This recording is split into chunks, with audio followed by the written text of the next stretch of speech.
آمنت بالله وملائكته وكتبه ورسله واليوم الآخر والقدر خيره وشره من الله والبعث بعد الموت لا إله إلا الله. آمنت بالله وملائكته وكتبه ورسله واليوم الآخر والقدر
chers auditeurs et auditrices de la 95.fm, bienvenue dans votre émission Le Petit Coin Mariam. Le Petit Coin Mariam est votre émission d'éveil, de sensibilisation, d'information, de santé. C'est le quotidien de tous les jours, c'est le panel.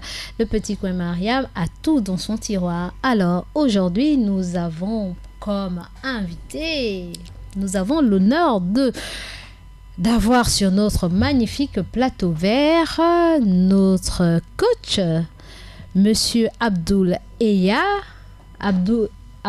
Kadr Eya Obam, qui est le coach en motivation et entrepreneur. Assalamu alaikum wa rahmatullah ta'ala wa barakatuh. Wa alaikum salam wa rahmatullah ta'ala wa barakatuh. Alors, Monsieur Abdoul Eya Obam, vous êtes dans le Petit Coin Mariam, mais dans comme thème dans la peau d'un jeune cadre musulman gabonais. Oui, merci beaucoup de m'avoir invité. C'est nous qui vous remercions. Alors, en voyant votre nom, Monsieur Abdoul Eya Obam, Abdoul Kadr Eya Obam, je suppose bien que vous êtes gabonais de par votre nom déjà. Exact. Et d'ethnie Fan. Oui. On en va. Hein. Ah, on en va. Donc, Wakoba Fan. Wakoba Bim. Alhamdulillah. Wakoba Fan Abidjan. Wakoba Abidjan, voilà. Voyez-vous, alors, en tant que jeune compatriote gabonais musulman et Abdoul Kadr, ça veut dire, ça prouve à la suffisance que vous êtes musulman. Exactement, oui. Et comment avez-vous fait pour devenir musulman, mon frère? Alors, alhamdulillah, Rabbil Alamin. Donc, j'ai été en contact avec l'islam de par mes parents. Donc, je suis né musulman. Mon père était musulman, oui. Ma mère est musulmane. Donc, je suis né musulman. Mes frères et sœurs... mon père a été polygame. D'accord. Donc, du côté de ma mère, les enfants de ma mère, nous sommes tous nés musulmans, même si après, chacun a choisi sa voie. Voilà, nous sommes tous nés musulmans. Donc, nous portons tous un nom musulman et un nom chrétien. Voilà. Est-ce que vous n'êtes pas musulman parce que, le plus souvent, on sait que les gens d'ethnie Fan de nature cohabitent le plus souvent, surtout s'ils sont du Grand Nord, ils cohabitent, ou bien du Goé-Vindo, ils cohabitent beaucoup longtemps, ils ont beaucoup cohabité avec les Aoussa, le peuple Aoussa, qui leur a influencé. Est-ce que c'est aussi... Oui, moi je pense que la conversion de mon père aussi est due à ça. Hein. Bon, lui, c'était plutôt pas... Il y avait les Aoussa, mais aussi les Sénégalais. Donc, il a ce contact permanent avec les Aoussa et les Sénégalais, ont forcément amené à ce qu'ils puissent se convertir à l'islam. Donc, effectivement, après sa conversion à l'islam, hein, il allait faire le Hajj à plusieurs reprises. Donc, moi, je suis né dans cette atmosphère, une atmosphère musulmane. Donc, mon père avait cette particularité d'être tolérant. C'est-à-dire que, puisqu'il avait plusieurs enfants, donc il acceptait à ce que chaque enfant puisse faire le choix de sa religion, même si lui-même était musulman. D'accord. Donc, lorsque nous sommes nés, comme nos aînés, nous a mis devant le fait d'accompagner le choix. Voilà, ceux qui veulent pratiquer l'islam, voici l'islam. Ceux qui veulent pratiquer autre chose, vous êtes libre de pratiquer votre religion. Donc, mon père ne nous a jamais exigé une pratique religieuse spécifique. Donc, moi j'ai grandi avec ça, beaucoup de mes frères et sœurs ont choisi d'autres voies spirituelles. Moi aussi j'ai continué dans ce que j'avais vécu, même si effectivement comme tout être humain, après on a ce qu'on appelle une perte d'identité spirituelle. Tout à fait. Donc on est en quête de beaucoup de choses, on fouille, on cherche. Donc quand on ne connaît pas bien la religion dans laquelle on se trouve, effectivement qu'est-ce qui se passe? On sort de la religion. Donc effectivement, vous avez fait ce petit volte-face à un moment de votre vie? Oui, dans ma jeunesse, j'ai beaucoup fouillé parce que je ne trouvais pas... Vous avez papillonné. Oui, j'ai papillonné, j'ai papillonné parce que je n'acceptais pas de pratiquer une religion par suivisme en fait. Oui. Ouais, pourquoi je vais être musulman? Parce que mes parents sont musulmans. Mais non, c'est pas une logique. Voilà. Et surtout qu'à cette époque aussi, je pense qu'il n'y avait pas trop d'opportunités d'en savoir un peu plus sur la religion. Oui, bien sûr. Il y avait effectivement, à l'époque, moi je suis assez vieux, il n'y avait pas les médias, il n'y avait pas Facebook, il n'y avait pas... Vous êtes assez vieux, vous dites? Ah oui, moi je suis vieux. Donc, la quarantaine, vous dites que vous êtes assez vieux. Ouais, on dirait ça comme ça. Mais c'est vous qui le dites. Donc, Donc effectivement, il y avait pas toute cette panoplie de savoir accessible, facilement accessible. Donc on accédait au savoir, à la connaissance de Dieu à travers l'expérience, à travers les connaissances, à travers le vécu. Voilà, exactement. Et donc effectivement, moi je ne refusais de pratiquer cette religion, puisque voilà, à part le fait que je suis né musulman, pourquoi vais-je être musulman, quoi? Donc il n'y a pas une raison particulière. Donc, ce qui veut dire que si mon père... Pourquoi vous voulez devenir musulman alors qu'il n'y a pas de religion, de raison particulière, et plus vous êtes quand même de souche gabonaise, et quand vous voyez aussi les voisins qui ont une autre mentalité, une autre manière mais c'était difficile, Voilà. Je vous prends un exemple tout à fait simple. Au moment des fêtes, comme j'étais une ou deux personnes à la maison qui pratiquaient l'islam, au moment des fêtes, mon père m'habillait en grand boubou. Oui. Donc, vous voyez, mais on ne disait pas Aoussa, on disait sénégalais. Voilà. Donc, je sors j'habite au Cocotier. Oui. Hein. Donc, quand on prend les escaliers, on arrive au niveau du trottoir. Mon père habillé en sénégalais. Tous mes potes me regardent. Mais c'est sénégalais avec moi, tu es comme un sénégalais comme ça. Ça pouffe de rire. Non, mais j'avais super honte de moi. Oui. Moi, je me dis, mais attends, mais il me dit, mais où ton jean, là où ton truc, t'as mis un sénégalais aujourd'hui. Donc, et mon père était à côté. Oui. Donc, je pouvais pas. En même temps, j'ai la honte de m'habiller en sénégalais. Oui. En même temps, mon père me regarde que si tu oses faire quoi que ce soit. Et surtout, si je me rappelle bien, j'ai eu vent que vous aviez un prénom légendaire dans le Cocotier. C'était quand même Monsieur Enoch. Voilà. Donc oui, ça c'était un passé très très très lointain. Hein.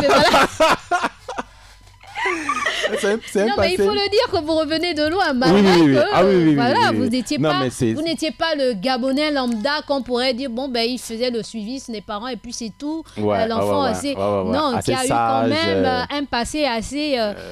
Tu m'embêtes, je te fais la peau. Seigneur. C'était quand même Cocotier, hein. C'est pas que je te fais la peau. Il fallait savoir se défendre. Oui, voilà, c'est le bon terme. Il fallait savoir se faire respecter, dirons-nous. Voilà, se faire respecter, voilà. Et puis en plus, je faisais plus grand que mon âge, donc il fallait se faire respecter, sinon on se faisait bouffer, quoi. Donc en fait, je l'ai revenu à une époque qu'il n'avait pas toujours tendance à. Voilà. Non mais c'est vraiment. Non mais c'est beau. J'étais jeune, j'étais très très jeune. Donc effectivement, avec mon père, j'avais toujours cette honte là de la pratique musulmane, parce que tout le monde, les jeunes du quartier, tout le monde, voilà, j'avais une réputation à défendre. Voilà, donc au moment des fêtes, c'était pénible. Donc, je souhaitais qu'on prenne le taxi rapidement. Quand on est dans le taxi, tant mieux, on va dans un autre quartier, on ne me connaît pas. Maintenant, au retour de la prière, il faut descendre du taxi, traverser la route, arpenter les escaliers, mais c'était un calvaire. Donc, effectivement, au décès de mon père, je me suis dit, Ouf. C'est bon. Je vais me débarrasser de ce monde. Voilà, c'est bon, je ne vois pas l'importance en fait. Qu'est-ce que l'islam apporte réellement au quotidien? Mais vraiment, moi je reconnais ce que il faut le dire. Je pense quand même que qui peut-être se retrouvent dans la même situation et il faudrait qu'ils le sachent. Non, moi, ce qui m'a... D'abord, je tiens à remercier mon père, parce que c'est vraiment lui, dans sa patience, dans sa manière de faire les choses, qui m'a inculqué l'islam, la manière de voir la conception islamique que j'ai actuellement. D'accord. C'est-à-dire qu'effectivement, lorsque j'ai en face de moi des gens qui sont très rigoristes ou qui ne sont pas dans la tolérance, d'accord, effectivement, j'ai le visage de mon père qui me revient, de cette tolérance où ses propres enfants abandonne sa religion, ou vraiment les gens... Mais lui, il restait toujours dans cette logique de pratique religieuse. Que moi, je suis musulman, vous acceptez, tant mieux, vous n'acceptez pas, je pratique ma religion pour moi-même, et puis le reste, voilà. Je vous ai expliqué ce que c'est quoi l'islam, si vous avez besoin de moi. Mais il appliquait le pas de contrainte en religion. Mais quand je dis vraiment appliquer, mes frères et sœurs sont dans les extrêmes par rapport à l'islam. Mais pourtant, ça ne l'a jamais, il n'a jamais cessé de les aimer, ni les aider, ni les soutenir, et pourtant, il n'était pas la même foi. D'accord. Donc, alors, vous parliez après le décès donc après le décès de mon père, donc après je dis on est ouf, c'est bon, je me fais ce que je veux, la vie est belle. Donc je rentre dans le monde de l'hédonisme, dans le monde, je croque la vie à pleines dents. Qu'est-ce que vous appelez par croquer la vie à pleines dents? J'étais jeune, j'avais quel âge? Je devais avoir 13, 14, 15 ans. J'étais mineur, oui. Okay. Mais je voulais vraiment croquer la vie, c'est-à-dire faire tout ce qu'il faut faire, quoi. Voilà, tout ce qu'un non-croyant peut faire, doit faire. Voilà, tout, même pas croyant ou pas croyant, toute idée qu'on a à faire, on l'a fait.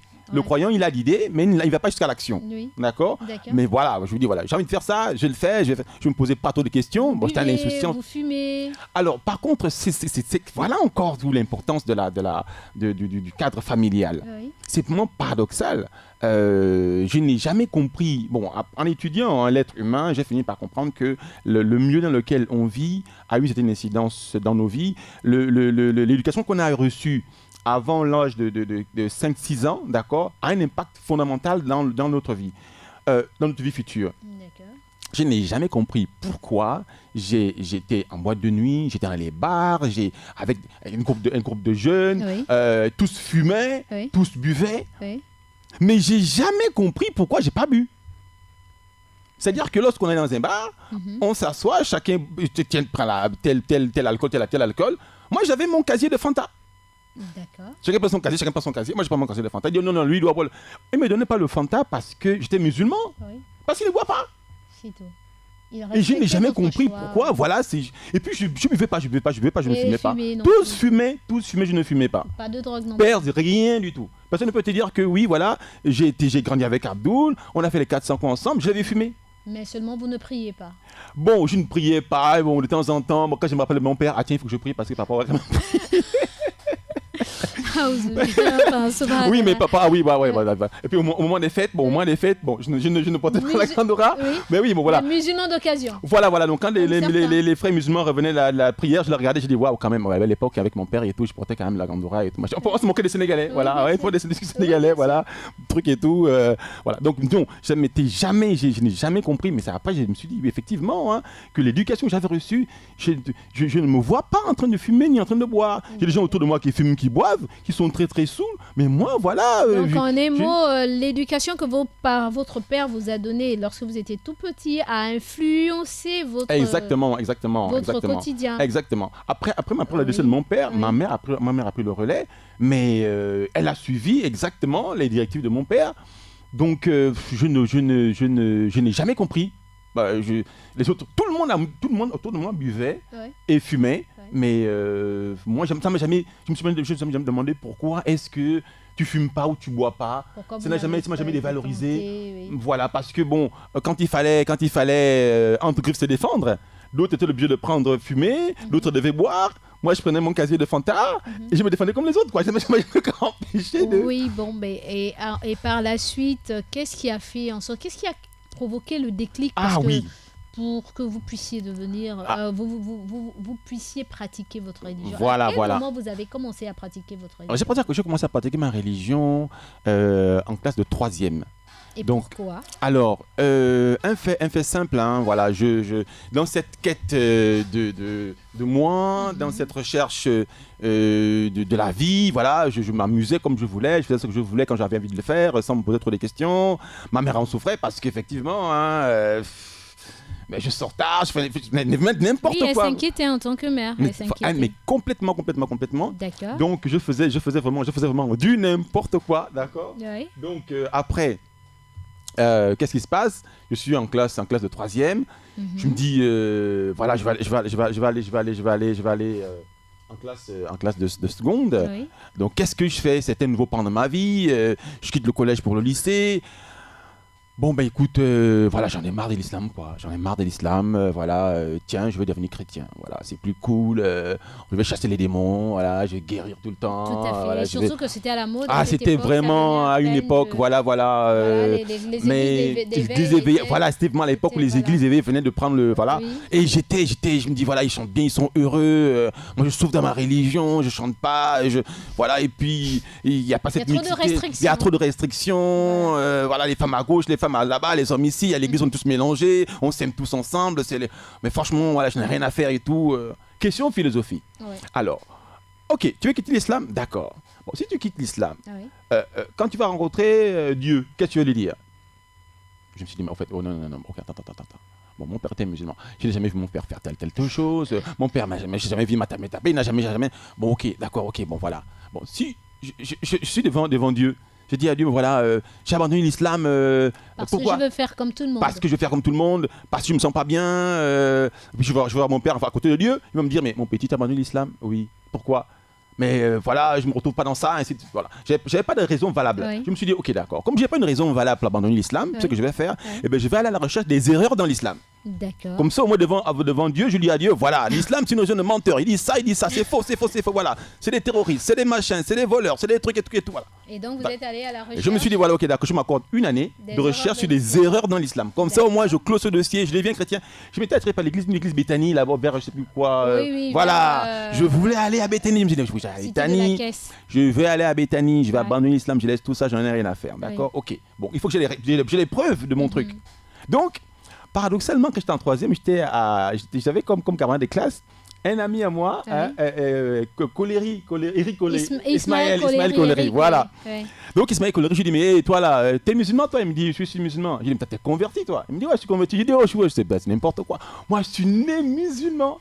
Et lui, de parents français, converti à l'islam. Mais il était mort de rire. Il me Oui. dit, toi, t'es né musulman? D'abord, je suis musulman. Oui. T'es musulman? Oui. Mais tu pratiques pas? Ben, l'islam, c'est n'importe quoi. Qu'est-ce Il me dit, que comment vous ça, n'importe quoi? Il me dit, non, mais moi, je suis né musulman. Toi, tu es converti. Moi, je suis mieux que toi. Ouais. Donc, on a une vieille discussion comme celle-là. Discussion, ouais. Discussion, voilà, d'enfants et tout. Bézieux. Ah, Bézieux, collège Bézieux, ouais. Voilà. Fait, ah, ouais, c'est vrai, c'est à Bézieux, ouais. Ouais. J'ai quand même la doc. C'était au collège Bézieux. Ouais. Et donc, il me dit, je parlais beaucoup, voilà, machin, Jésus-Christ, machin, non, voilà, je vais laisser tomber l'islam, voilà, donc et tout. Je ne me trouve pas, je ne me Voilà, retrouve voilà. pas. Bon, toi qui es musulman, bon, Toi ok. qui pratiques. Toi qui pratiques l'islam, bon, ok, voilà, les musulmans, c'est qui votre Dieu? Il m'explique. Je dis, que vous dites de Jésus-Christ? Jésus-Christ dit comme ça, c'est comme dit sur Jésus-Christ. Et Marie comme ça. Je dis, tu es un menteur. Il me dit, non, mais c'est la vérité. Je dis, non, c'est vous, tu es un menteur. Il me dit, attends, on va faire un truc simple. Je vais t'amener chez des jeunes. Je dis, non, pas des jeunes.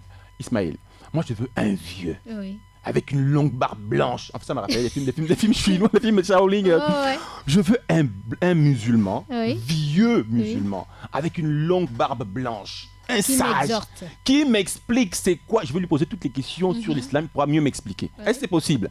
Elle me dit, bon d'accord, ok, on va chercher le vieux. Mais d'ici là qu'on trouve le vieux, je vais t'amener chez les jeunes. D'accord. Si après un jour, ça ne te convient pas, tu laisses tout tomber et puis tu abandonnes tout et quand on trouvera le vieux, tu vas voir le vieux, d'accord? Oui, d'accord, ok. Ils sont où tes petits jeunes là? Alors, ils sont à lui. À lui. Donc, voilà. Bon, si vous donnez rendez-vous vendredi après-midi à lui. J'arrive là à lui, j'ai une petite maison, j'ai une petite mamie qui est là assise, elle me fait un grand sourire, je la salue. Je dis, ouais, c'est quoi ces trucs et tout?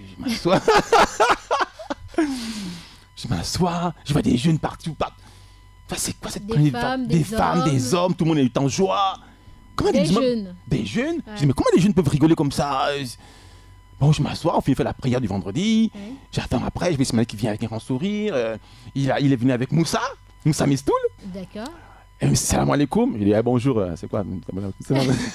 Vous jouez au rebelle, quoi. Ouais, n'importe quoi. Jusque-là, vous ne vous retrouvez pas. Moi, je veux trouver les erreurs dans l'islam. Moussa Mistoul s'assoit.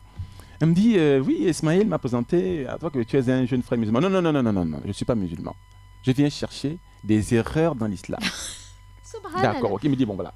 Mon frère, Oui. voici ce qui se passe. Non, je ne suis pas ton frère. Moi, je ne suis pas musulman. Il me dit, non, c'est pas grave. Vraiment. Il me dit, voilà, voici ce qu'on va faire, d'accord?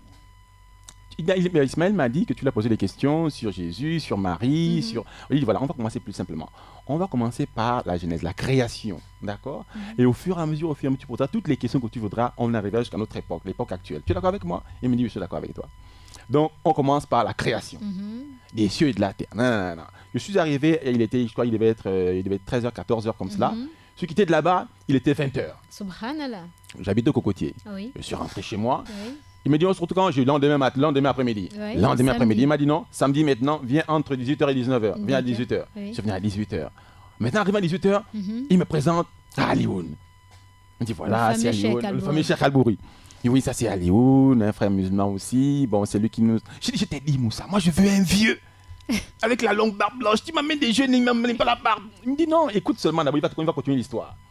On a continué une histoire. Adam, Ève, la descente du paradis, Noé, tout. Donc, tous les jours, j'allais à lui. D'accord. Maintenant, vous ne vous rendez pas compte que vous vous intéressiez sans Et pourtant, comment savoir le pourquoi. Mais le pire, c'est que j'allais à lui C'était passionnant. tous les jours. Oui.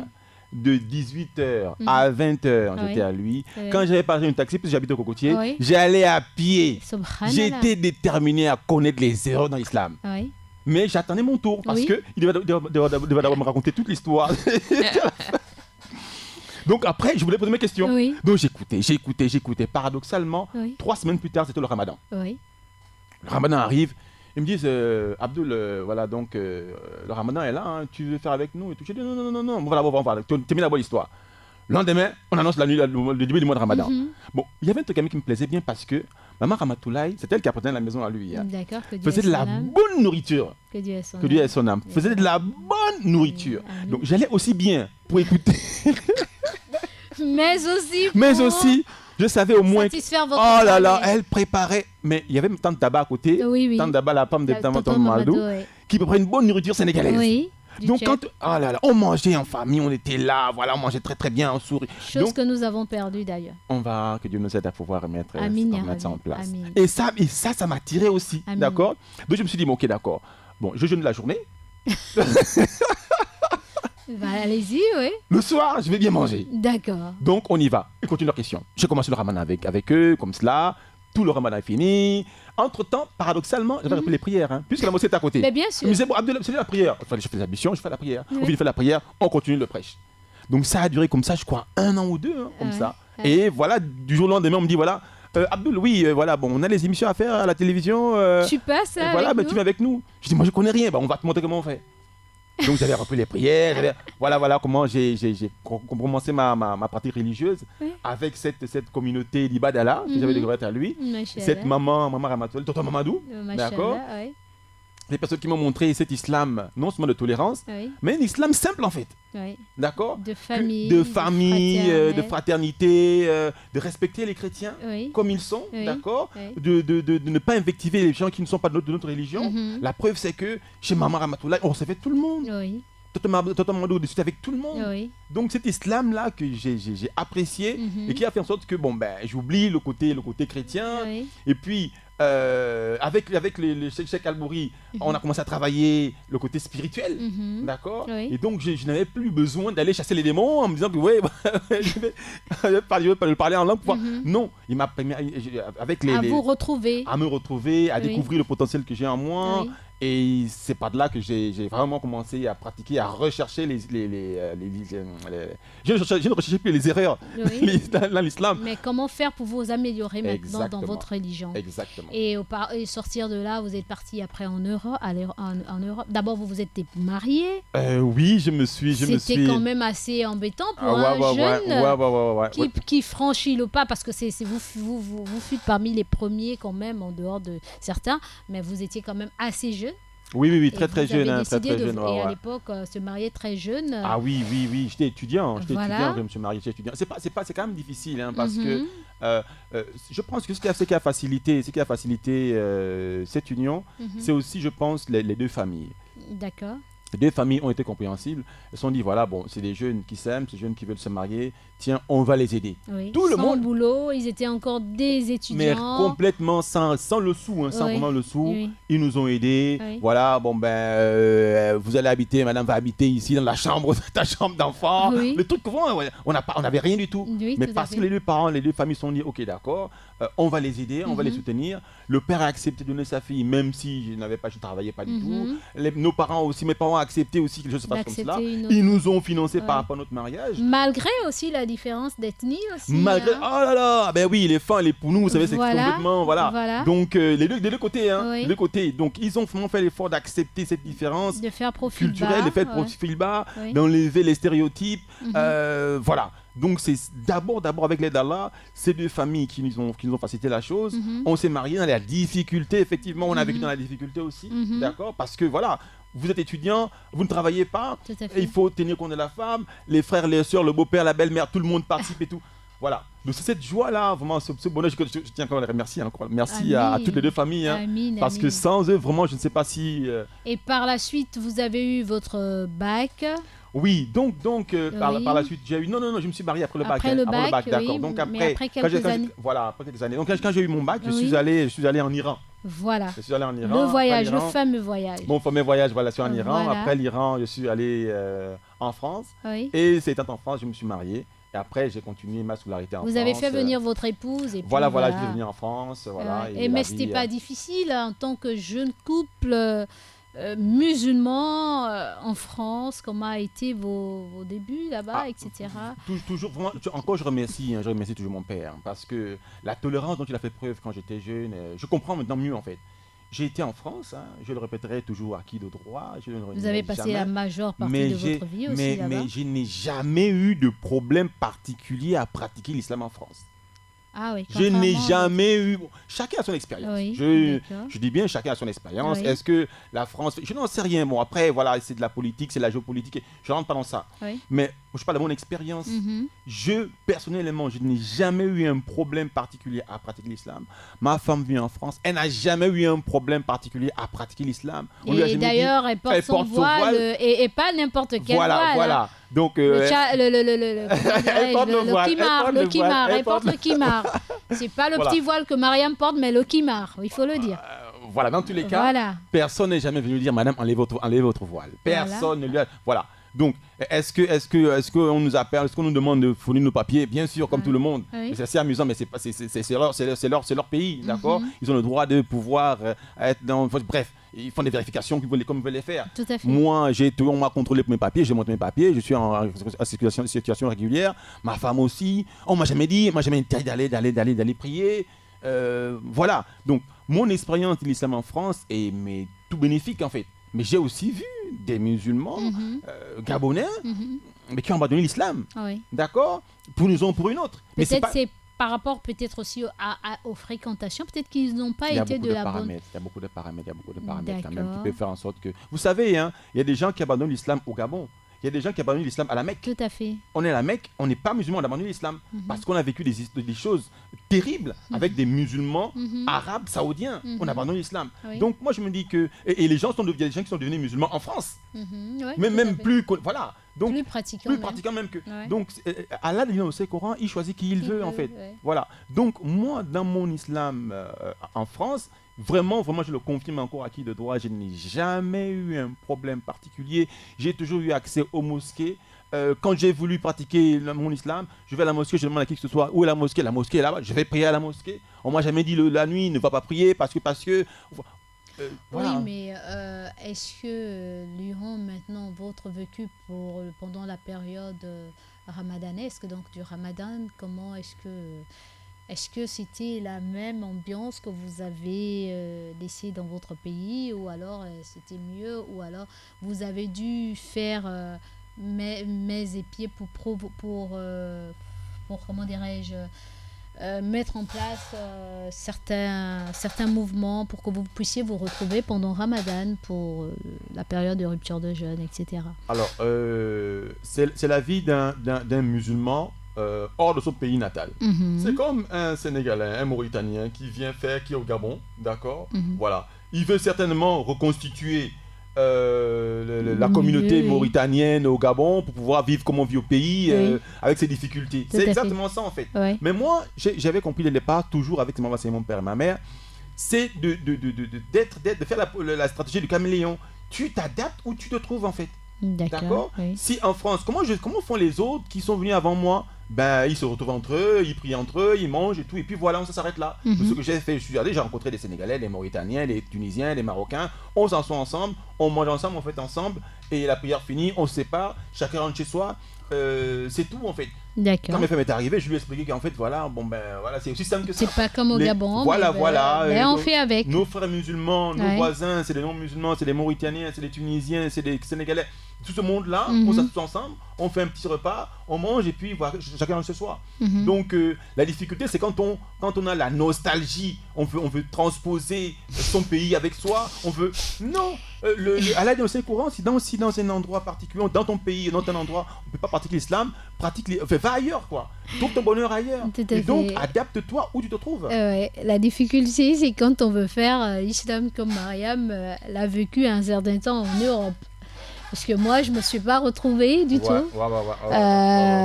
Parce que je voulais les talim dans ma maison. Je voulais rencontrer ses frères qui vont faire un certain mouvement, une certaine fraternité, etc., que je n'ai pas rencontré en 2002. Ce qui m'a valu le fait que je dise non. Je veux retourner en Afrique parce qu'en Afrique, il y a cette chaleur, il y a cet amour. Exactement. Et... Voilà. Mais non, Madame Mariam, tout le monde, on n'est pas tous pareils. Tout à fait.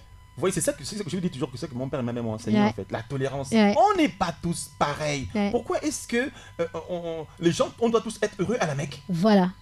Tout le monde ne peut pas faire comme tout le monde, effectivement. Je suis heureux, je vais vivre à la Mecque. Est-ce qu'Allah dans le Saint-Coran que tout le monde doit aller vivre à la Mecque? Non. Est-ce que le but du prophète Mohammed, c'est de dire, voilà, ok, tous les musulmans doivent venir à Médine? Non, pas du tout. Allez dans le monde.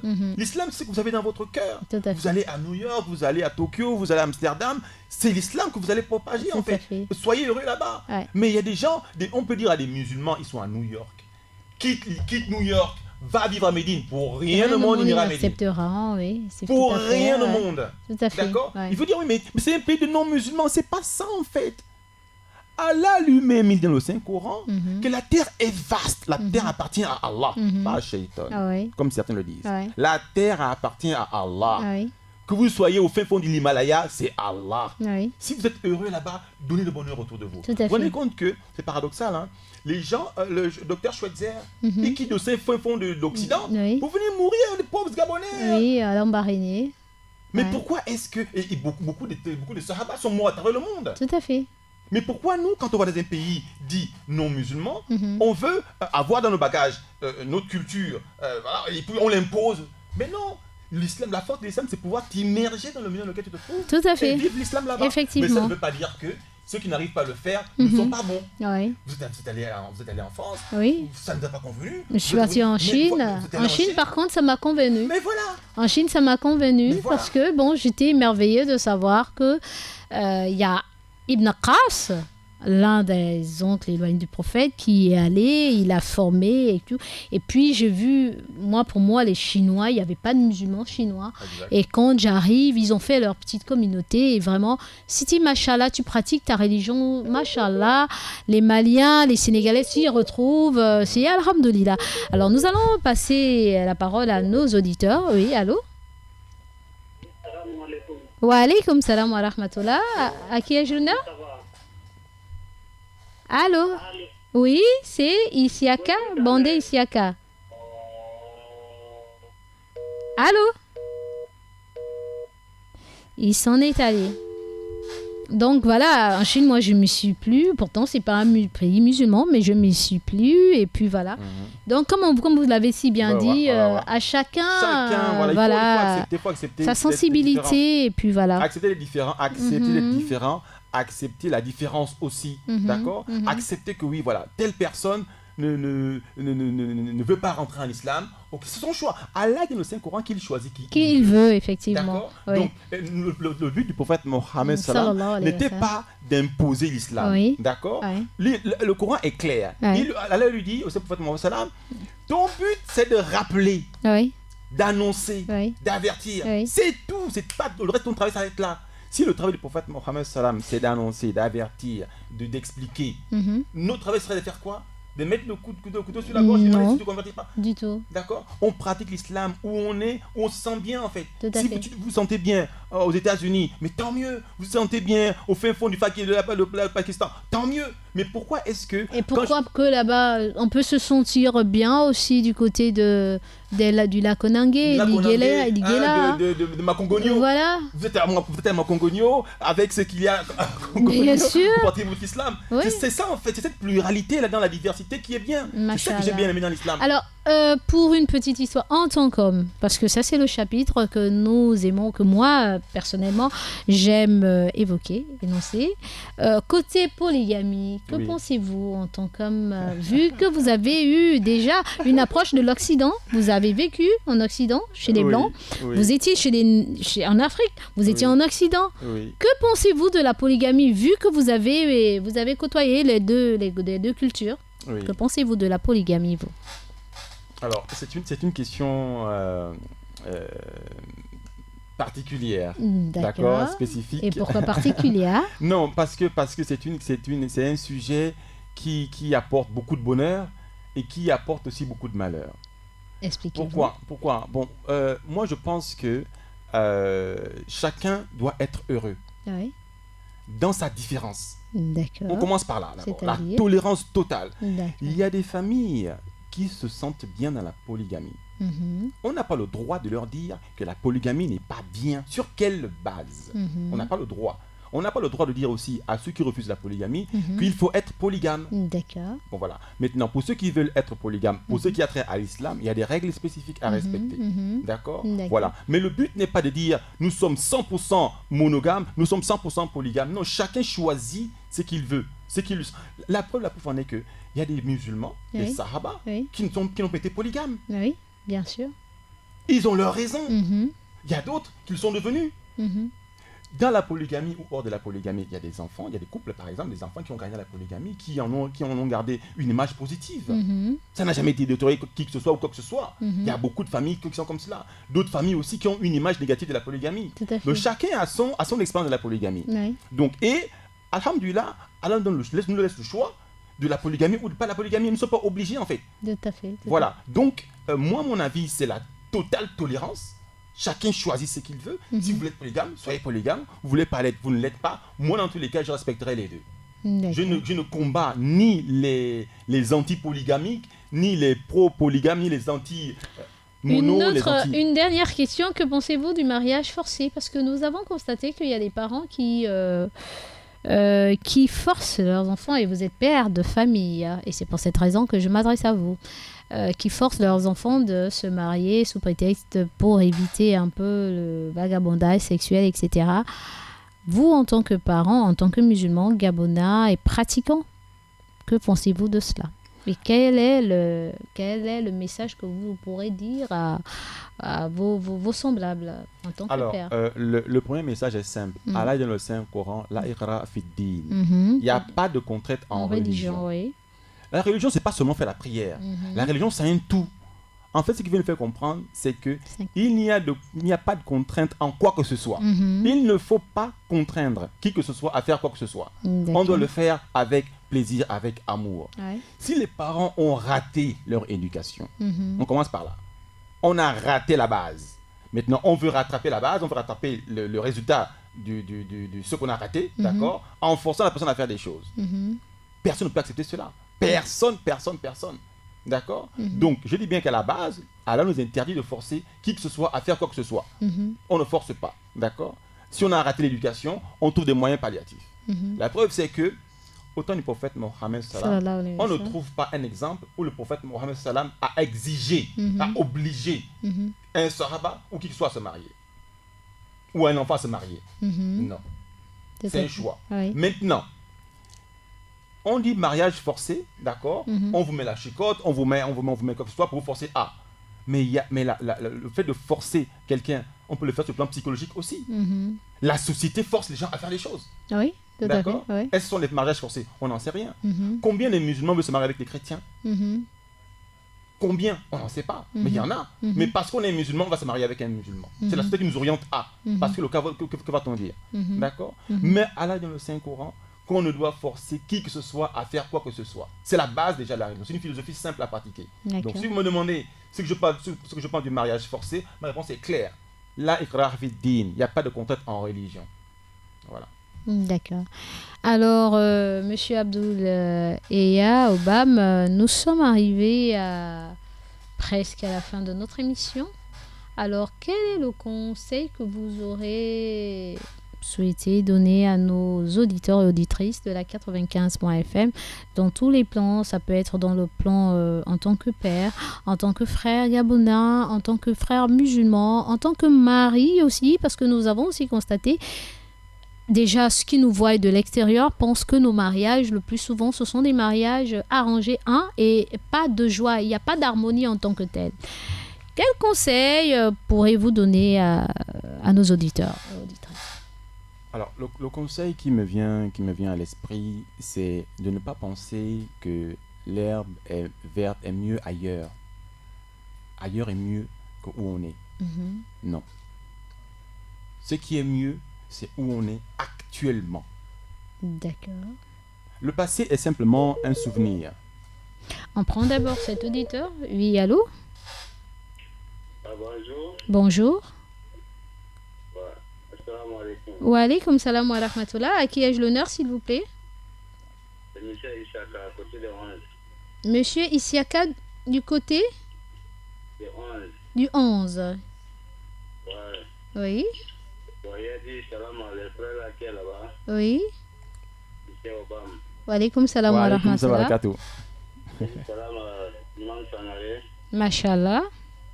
Il dit salam à maman. Wa alaykoum salam. Mariam Abou aussi. Wa alaykoum salam wa rahmatullah.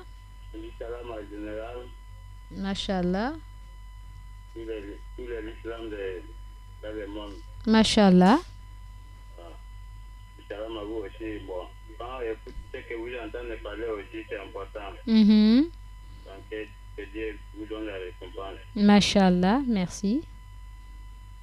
C'est Ah, c'est dommage, il n'avait plus assez de crédit. C'est vraiment dommage que M. Isiaka, depuis le PK11, s'en est allé. Peut-être qu'il avait quelque chose de plus à dire, mais bon. Donc, comme mot de fin. Comme mot de fin. Donc, comme mot de fin, je tenais quand même d'abord à vous remercier de m'avoir invité. Comme l'émission est quasiment à sa fin, d'accord.